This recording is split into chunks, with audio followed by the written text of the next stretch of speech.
Me planteó la cuestión del seminario en torno a estas categorías del humanismo y el animalismo. Yo traté de llevarla a mi terreno, como hacemos todos, y he tratado de llevarla al terreno de esa distinción entre los seres humanos y el resto de seres vivientes. Me parece que es una distinción ahora más pertinente y además tiene una intención ética. Mi tesis, obviamente, y mi intervención de ahora, que es problematizar la cuestión de la privatización y la individualización de las responsabilidades frente a la necesidad de responsabilidades colectivas en un mundo globalizado. Ese es el trasfondo de mi intervención. Entonces para ello voy a dar breves pinceladas desde varios enfoques eh, filosófico, histórico, ético, etcétera, para mostrar cómo se ha problematizado esta dicotomía entre el humano y lo no humano, no solo el humano y el animal, sino el humano y lo no humano, y por tanto problematizar esa tradicional visión del sujeto soberano frente al resto de entes que no dejan de ser siervos de la soberanía del sujeto. Ese va a ser más o menos el fin de, bueno, el esquema, ¿no?, de esta ponencia. Mm,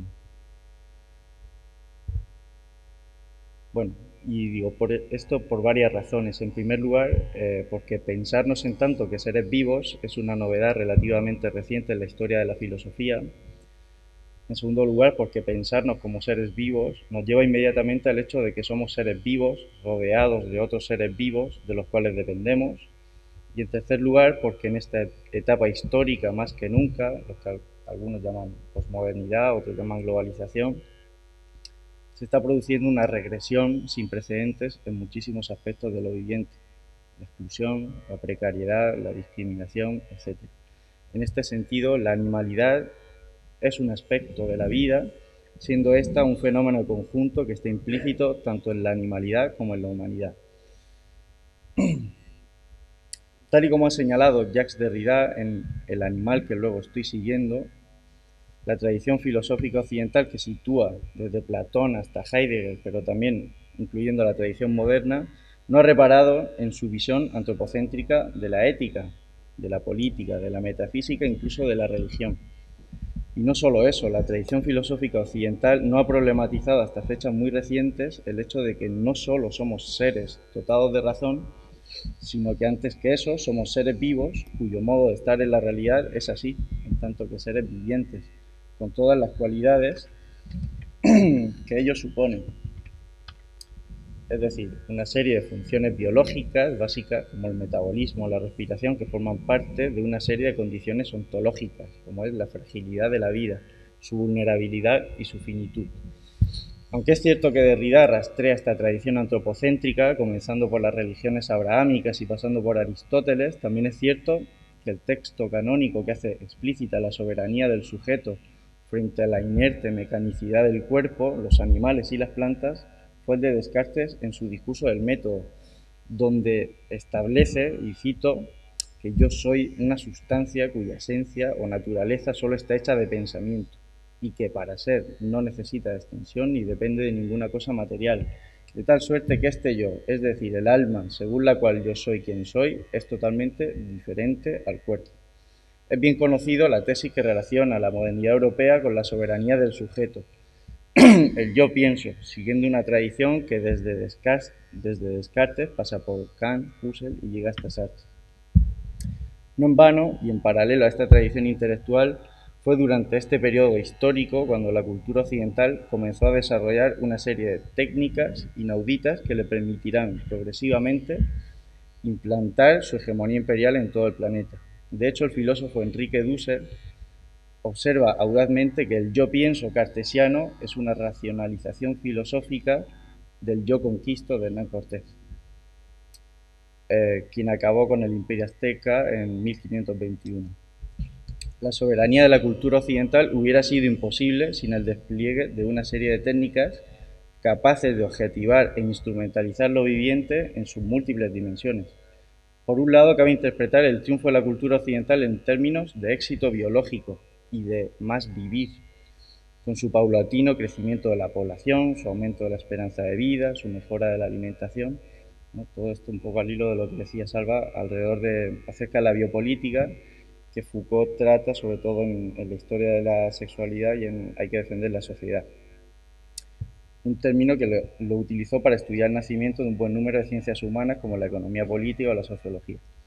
Por otro lado, no podemos olvidar que este triunfo biológico de Europa, de la Europa occidental, solo fue posible gracias a una simultánea instrumentalización y objetivación de la vida en tanto que control de lo viviente, en un sentido más amplio que escapa a las poblaciones europeas, en términos como la erradicación o esclavización de los pueblos conquistados por considerarlos razas inferiores, en términos patológicos como la propagación de enfermedades que eran desconocidas por los pueblos indígenas, en términos instrumentales como la apropiación de recursos naturales, animales y plantas, en términos científicos como la aparición de la historia natural y la biología, etc.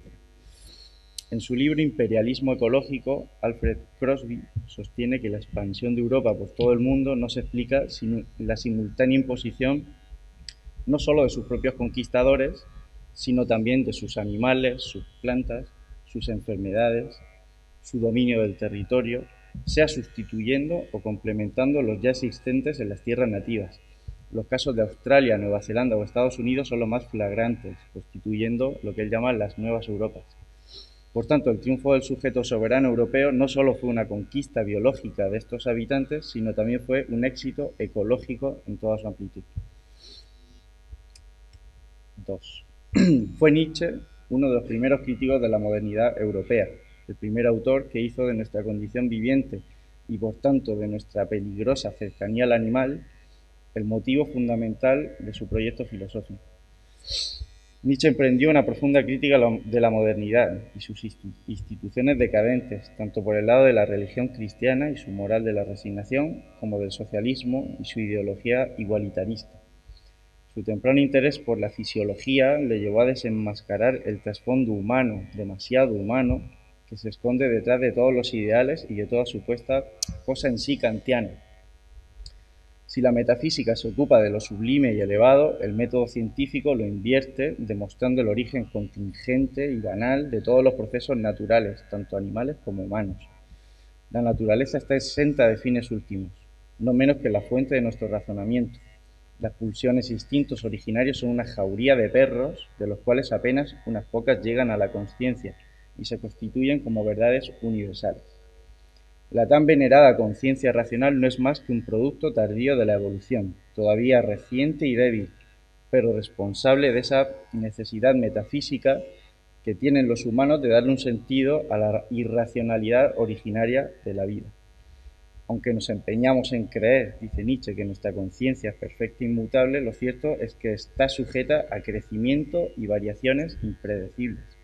La auténtica función que cumple la conciencia dentro de la realidad caótica de la naturaleza y la sociedad está, lejos de legislar nuestras acciones al modo del imperativo kantiano, en su utilidad para la vida en común.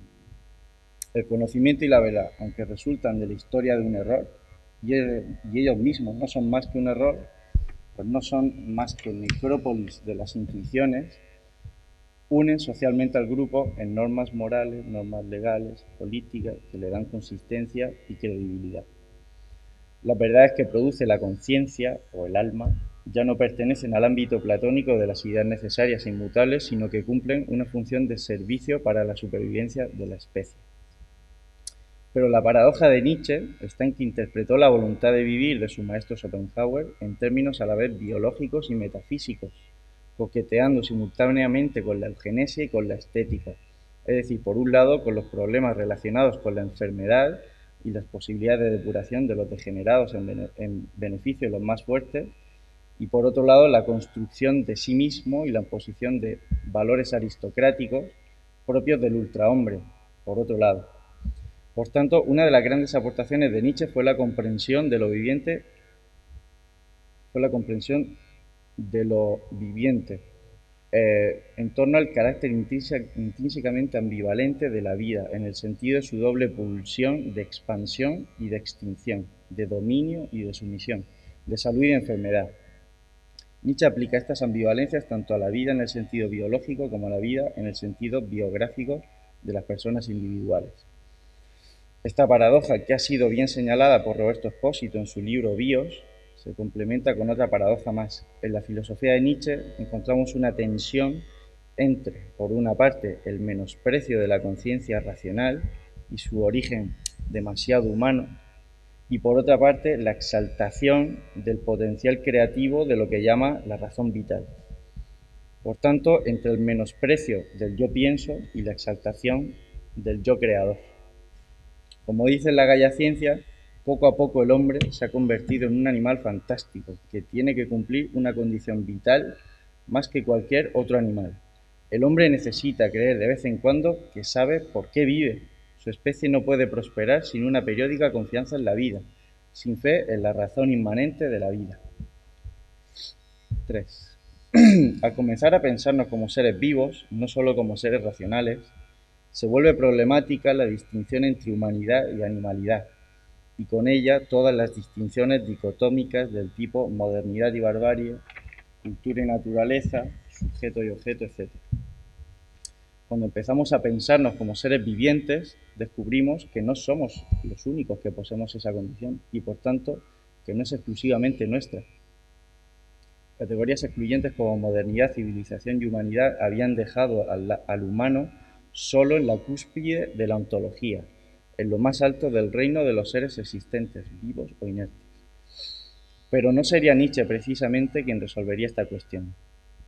Desde mediados del siglo XX, después del fracaso de la Segunda Guerra Mundial y los horrores del Holocausto nazi, junto a la nueva hegemonía económica e industrial de Estados Unidos, comienza a desarrollarse una nueva sensibilidad ecológica que va a replantear las relaciones entre los seres humanos y el resto de seres vivientes en términos éticos, políticos, científicos, etc.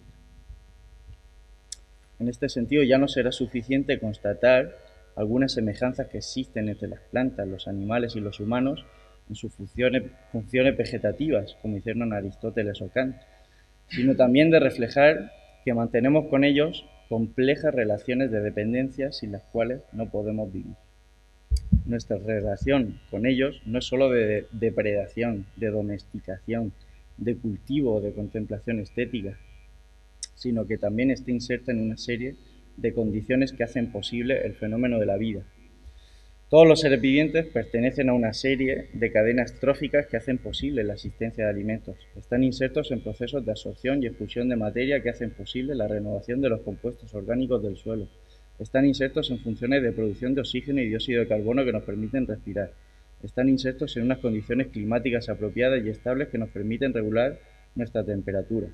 Es decir, la existencia de todos los seres vivientes presupone una serie de condiciones que hacen favorable la vida, al compartir un determinado número de funciones vitales, al interactuar en esos procesos vivientes y, por último, al depender unos de otros para que tales funciones se puedan seguir cumpliendo. Una de las peculiaridades más importantes de los seres vivos es que están organizados en forma de redes, interactúan, compiten, se refuerzan y dependen mutuamente. En cierto modo, las ambivalencias que hablaba Nietzsche. Pero esto no es suficiente. Como dice Fritjof Capra, la organización de la vida en red se produce desde el mecanismo de la célula, pasando por la organización en tejidos, en aparatos, en sistemas, en sociedades, en ecosistemas, etc. Es decir, la vida y sus condiciones de posibilidad no se comprenden si la reducimos e individualizamos en cada uno de sus componentes, sino que todo lo contrario, solo se explica a partir de las funciones, estructuras y redes que se articulan entre sí en una forma compleja y holística. 4. El descubrimiento de estas funciones y relaciones del viviente no solo fue posible gracias al resultado de las aportaciones científicas de biólogos y ecologistas del siglo XX, sino que también fue posible debido al contexto histórico posterior al 45. Efectivamente, los sucesos acontecidos a lo largo de la Segunda Guerra Mundial sobre todo con el holocausto nazi y las bombas nucleares en Hiroshima y Nagasaki, mostraron al mundo la magnitud de las atrocidades que los occidentales podían cometer sobre sí mismos, unas atrocidades propias de animales, propias de la parte más irracional del ser humano. Otro elemento decisivo que ha cuestionado la dicotomía entre humanidad y animalidad, entre el sujeto soberano y la naturaleza objeto, fue el estallido de la crisis ecológica desde la década del 60, primero en Estados Unidos e Inglaterra y después en otros países del mundo. Fue precisamente en los dos países más industrializados, la que fuera primera potencia del siglo XIX y la que fue primera potencia del siglo XX, donde comenzó a cuestionarse la supuesta inocuidad del modelo tecnológico y económico de la sociedad industrial y su fe ciega en el progreso. Autores como Aldo Leopold, Rachel Carson o Barry Commoner fueron los primeros en denunciar los peligros que suponía para la salud humana y el medio ambiente algunas de estas prácticas, como por ejemplo el uso de pesticidas químicos, el empleo de energía nuclear, la sobreexplotación de los cultivos, etc. Acontecimientos como la crisis del petróleo del 73, la hipótesis de James Lovelock sobre el calentamiento global debido a las emisiones de efecto invernadero o la muerte de 60.000 personas después de la ruptura de un reactor en la central nuclear de Chernobyl en el 86 no hicieron más que confirmar tanto nuestra dependencia del medio ambiente como su creciente maltrato y las amenazas que eso supone para la vida humana. Por tanto, las contribuciones de una serie de científicos e ingenieros que a su vez tenían una vocación activista y política contribuyeron a la gestación del movimiento ecologista y de una nueva conciencia social respecto de nuestras relaciones con el medio ambiente. En la consolidación de esta nueva perspectiva contribuyeron tanto el informe Meadows del Club de Roma en 1972, conocido como Los límites del crecimiento, y el informe Brundtland del año 67, publicado con el título Nuestro futuro común. 5. Junto a estos hechos históricos y estos descubrimientos científicos, la filosofía comenzó a despertar de su sueño antropológico. Con el precedente del ya citado Leopold y su ética de la tierra, el filósofo alemán Hans Jonas emprendió un giro importante en el principio vida, al reflexionar sobre el hecho, el significado de ser seres ontológicamente vivientes. Ser, por tanto, seres constantemente caracterizados por la menesterosidad de la vida y amenazados por el no ser, por la extinción, por la muerte. Jonas era un judío alemán que vivió los horrores de la guerra y que huyó primero a Canadá y después a Estados Unidos. Su interés por una biología filosófica no se explica sin dicho pasado, pero tampoco sin su nueva experiencia en dos de las sociedades más industrializadas del momento. Jonas elabora una fenomenología de lo viviente, que va desde las amebas hasta el ser humano, mostrando que la continuidad que se produce a lo largo de toda la cadena viviente se debe a una continua expansión de las facultades y libertades ontológicas, desde el metabolismo pasando por la motilidad hasta llegar al pensamiento. Jonas, todavía heredero de ciertas clasificaciones jerarquizantes de la modernidad, no coincide con el modelo Red de Fritjof Capra o el modelo de la complejidad de Karl Moran, pero sus aportaciones más interesantes respecto a esta relación entre lo humano y lo viviente están en la ética, con su propuesta publicada en el año 1979 con el título El principio de responsabilidad. Su preocupación por la civilización tecnocientífica propia de las sociedades industriales norteatlánticas le lleva a construir una ética de la responsabilidad que escapa, por primera vez en la historia de la filosofía, de las exclusivas relaciones yo-tú de la ética tradicional. Se trata de una ética posicionada en lo que cabría denominar antropocentrada o biocentrismo débil. Pues si bien la salvaguardia de la vida humana es el fin de nuestras acciones éticas, dice, también es cierto que no es posible sin considerar en nuestra acción el condicionamiento, los límites y la dependencia del resto de seres vivos. Siguiendo a Jonas, la responsabilidad es una facultad exclusiva del ser humano por sus atributos morales. Si bien es cierto que la responsabilidad por el otro es una pulsión que se encuentra en muchos seres vivos y que Jonas ejemplifica en el caso de la paternidad, también es cierto que la responsabilidad es una facultad que podemos tomar a nuestro cargo o no. Por tanto, si bien nuestra animalidad nos dispone para ser responsables, es nuestra humanidad, nuestra moralidad, la que asume o no tal disposición. A pesar de esta diferencia, como muestra Jonas, cuando enfocamos nuestras acciones en sus consecuencias en el largo plazo, descubrimos que nuestra condición de seres vivientes, que dependen de ciertas condiciones de lo viviente, temperatura, agua, oxígeno, etc., nos obliga ontológicamente a hacernos cargo, a asumir en sus acciones la responsabilidad por preservar ciertas condiciones de vida, ciertas condiciones climáticas, ciertos seres vivos, cierta animalidad. Cuando se trata de la fragilidad de la vida, la responsabilidad, como también defendió Levinas, es un deber que se nos impone. Es decir, hemos descubierto por medio de la ética que la única superioridad ontológica que nos puede distinguir de la animalidad es nuestra obligación de hacernos responsables de ella, porque sin ella no hay humanidad. Nuestra responsabilidad por nuestra animalidad es constante e inmediata cada vez que comemos o dormimos. Es decir, diariamente nos hacemos de un modo u otro responsables de nosotros mismos, casi de un modo automático. La ética solo nos recuerda que esa responsabilidad por la vida asume la connotación de la obligación cuando la animalidad, cuando lo viviente está amenazado. Cuando estamos en peligro, cuando tenemos hambre o cuando tenemos sueño, tomamos conciencia de ello y actuamos. Nos hacemos cargo de nosotros mismos.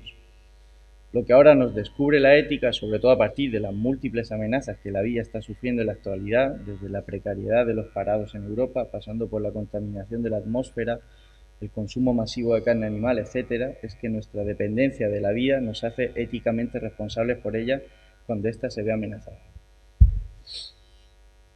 6.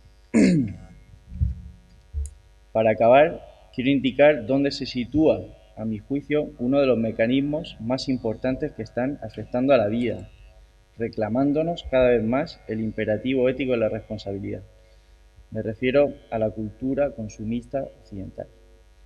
Aunque muchos autores, como Jonas, señalan a la tecnociencia como la fuente principal de las distorsiones que están sufriendo algunos fenómenos vitales, y aunque otros autores, especialmente ahora con la crisis económica mundial, señalan a la economía capitalista, me parece que con Nietzsche se está produciendo una enorme ambivalencia vida-muerte a partir de este nuevo ethos consumista, el homo consumens, propio del estilo de vida hegemónico en nuestra sociedad globalizada. Los valores dominantes en la actualidad, caracterizados sumariamente por el comprar, consumir y tirar, configuran una nueva identidad del yo consumo y una aparente soberanía del consumidor, que se verifica continuamente en la inacabable tarea de satisfacer deseos nuevos. Come bien, cuida tu salud, bebe con responsabilidad, envejece feliz, etc.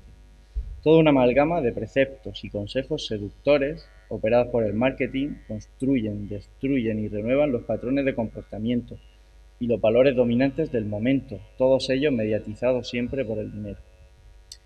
Creo que este ethos consumista, esta ética del mercado y del centro comercial, es la que a fin de cuentas moviliza la renovación tecnológica y la circulación de capitales en un tono siempre expansivo, insaciable, ilimitado. El problema está en que estas prácticas consumistas no son inocuas, puesto que no empiezan con el deseo del consumidor individual y acaban en él. Si ya hemos dicho que nuestra condición viviente está en continua conexión y dependencia con otros seres vivientes y otros fenómenos que hacen posible lo viviente, también es cierto que nuestras acciones cotidianas, nuestras compras, nuestros consumos, nuestros derroches, nuestras basuras, tienen efectos, normalmente no intencionados, en el entorno viviente que nos rodea y condiciona, contaminándolo, aniquilándolo, depredándolo, etc. El expolio ecológico global que sufrimos y tanto nos afecta hoy no sería posible sin la popularización del derroche consumista, a la vez insaciable y aparentemente inocente. Por último, decir que las acciones consumidoras propias de este ethos consumista, de este homo consumens, además de ser aparentemente inocuas, éticamente neutras, también cabe decir que son aparentemente subjetivas. Lo cierto es que la idea tan anglosajona del consumidor racional, que elige libremente los objetos que encuentra en el mercado esos objetos y esos productos que no dejan de ser formas de vida instrumentalizadas, no generaría tantos beneficios a la economía, a los centros comerciales, a las marcas, a los diseñadores de moda y a los gerentes publicitarios si no se mostraran de algún modo como objetos seducibles al mercado por las nuevas, por las nuevas tendencias y por las nuevas gamas de productos.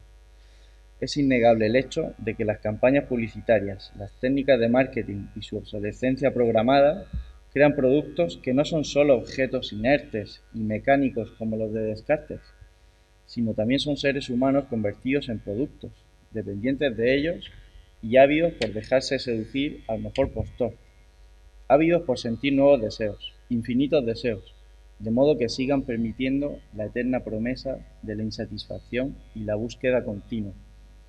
Como dice Zygmunt Bauman, hemos transitado del pienso luego existo al compro luego existo. Y cito a Bauman: los productos confiesan todo lo que hay por confesar, y más todavía, no exigen reciprocidad. Se aferran al rol de objeto cartesiano, materia dócil y obediente para que el omnipotente sujeto le dé forma, buen uso, la maneje. Gracias a esa completa docilidad elevan al comprador al noble y halagador rango de sujeto soberano, incuestionado e incuestionable. Al representar el papel de objetos con suficiente realismo como para ser creíbles, los productos del mercado proporcionan y renuevan eternamente el terreno epistemológico y praxeológico para el fetichismo de la subjetividad. En tanto compradores, hemos sido arrastrados por gerentes de marketing y guionistas publicitarios a realizar el papel de sujetos, una ficción vivida como si fuera verdad. Esto está en Vida de Consumo, es un libro del 2007. Por tanto, en nuestra sociedad consumidora nos encontramos con un nuevo desafío ante la rampante destrucción de la trama de la vida. Si el consumismo es una cultura que proclama acciones cada vez más individualizadas en un entorno privatizado, y si dicha cultura no solo está despolitizando nuestras sociedades, sino que está privatizando el sentido de la responsabilidad, ¿cómo poner fin a la nueva dualidad entre el consumidor soberano y el producto objeto?